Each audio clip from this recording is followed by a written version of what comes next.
Dan kalau dia tangkap orang Islam, dia jadi harta orang Islam tu jadi ghanimah. Itulah pada anggapan mereka. Dan semaya dia 2 rakaat sehari semalam, pagi serakaat, petang serakaat. Zakat tak ada bagi dia. Ini puak-puak Azariqah. Puak-puak lagu ni nak pakai lagu mana? Tak boleh nak buat alasan ni. Tak boleh nak jadikan pegangan, tak boleh. Puak-puak Azariqah ni tidak Islam dah, walaupun dia dakwa Islam. Nak Islam lagu mana? Dah sahabat-sahabat tu, Sayyidina Ali, Sayyidina Uthman, Sayyidina sahabat-sahabat besar tu kafir saja dia kata kafir. Jadi hak ni je hak ada kata rejam ini tidak, bukan hukum Islam, tak ada dalam Islam. Lepas tu kalau hak lain, mazhab zahiri ke gapo ke, dah semua terima rejam. Artinya rejam adalah suatu hukum yang diijmakkan oleh ulama. Satu hukum yang diijmakkan oleh semua ulama. Ijma' sebagai hukum had, bukan hukum ta'zir. Jadi orang yang mengatakan hukum rejam ini sudah mansukh, di antara alasan dia, alasan dianya adalah alasan dia, tapi alasan itu tidak kuat, tidak kuat alasan itu.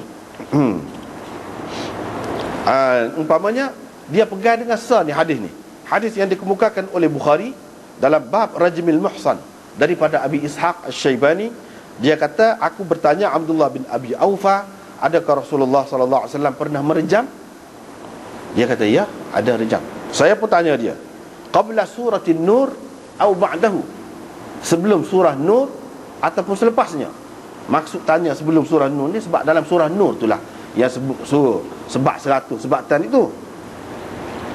Dia pun kata, Abdullah bin Abi Aufa, sahabat ni pun kata, la adri, saya tak pasti.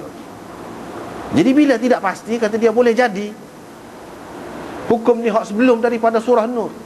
Jadi bila sebelum daripada surah Nur, artinya hak surah Nur tu, az-zaniyatu waz-zani fajlidu kulla wahidin minhuma mi'ata jaldah. Hak ni memansuhkan hak tu.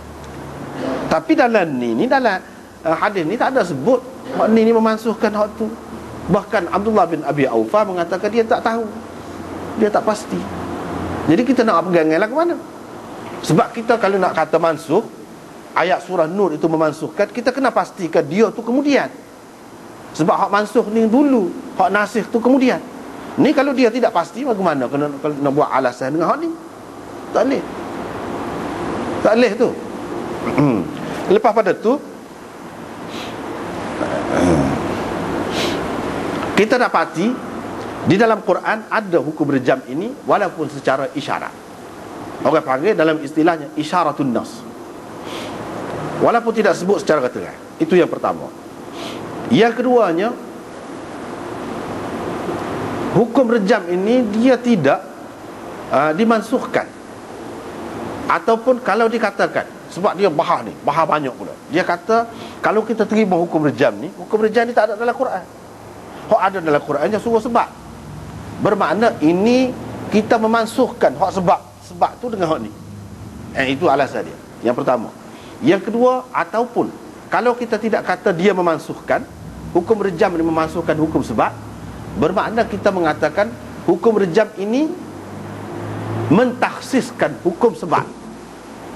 Yakni hadis ini menjadi mukhassis kepada hukum sebab itu di dalam Quran.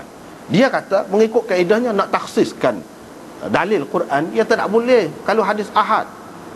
Tak boleh, dia kena sama tinggi dengan Quran. Mana ada ayat Quran?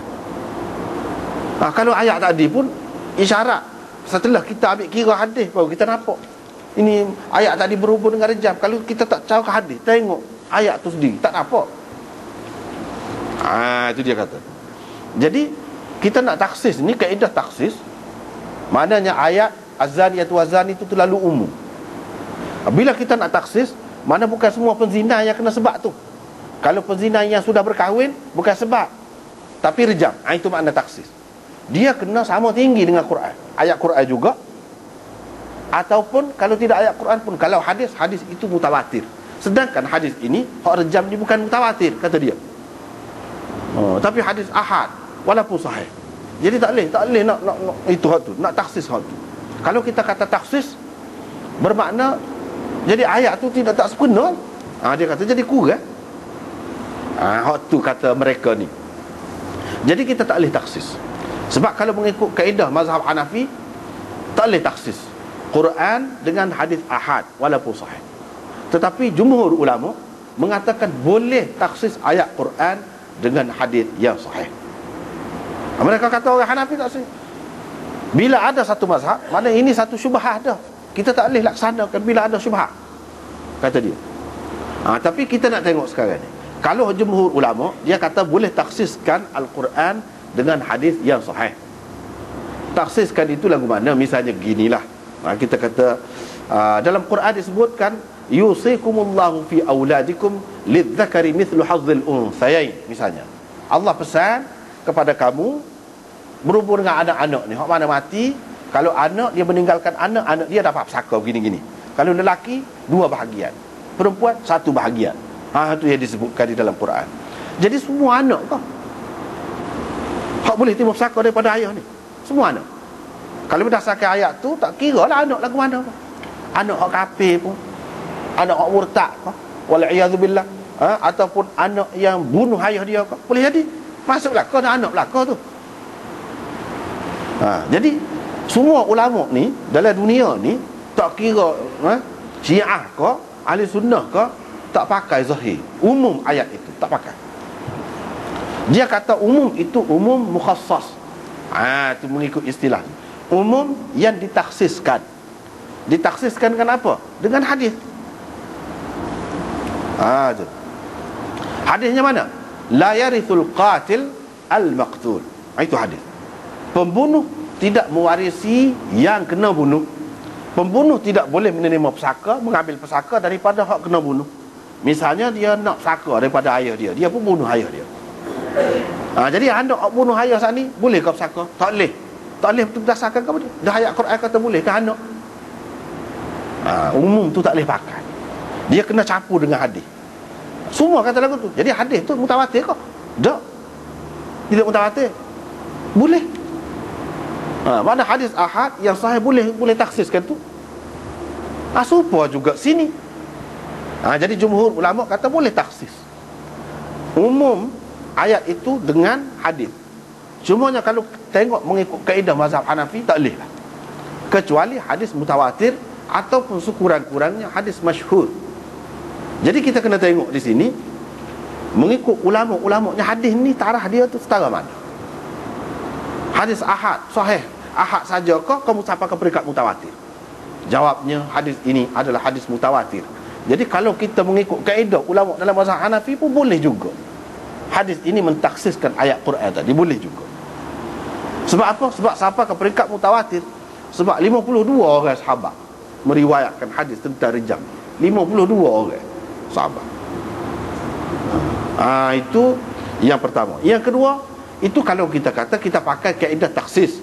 Tapi kalau kita pakai kaedah ziyadah, ada di dalam hadis ini ziyadah kepada apa yang ada di dalam Quran, bukan mentaksiskan. Lagi tak jadi masalah. Ini sebagai tambahan, hukum tambahan, bukan hukum mentaksiskan hak tu, ayat surah Nur tu, tidak. Jadi kalau kita perhati, ulama-ulama boleh dikatakan ramai ulama mengatakan hadis ini mutawatir. Di antaranya Ibnul Humam Al-Alusi dalam Ruhul Ma'ani, Syah Waliullah dalam Hujjatullah Al-Baligh, dan ramai lagi hak lain-lain. Kalau kita perhati di sini ni disebutkan Maulana Taqi Uthmani sebutkan senara riwayat sahabat berhubung dengan rejam. Ada dalam kitab mana, peristiwa gapo dia sebut. Misalnya yang pertama, riwayat daripada Abu Bakar As-Siddiq, peristiwa rejamnya rejam Ma'iz Al-Aslami, sahabat itu. Dalam mana? Dalam Musnad Imam Ahmad. Jilid berapa, muka surat berapa, ada. Yang kedua, riwayat Umar bin Al-Khattab, Rasulullah SAW telah merejam secara umum gitu, rejam. Rejam ni tak ada hukuman rejam kecuali terhadap orang yang berzina, yang sudah muhsan, walaupun tak ada sebut siapa-siapa pun faham lah. Hak ni dalam mana? Dalam Sahih Bukhari, bab mengaku berzina dan lain-lain. Uthman bin Affan juga ada riwayatnya.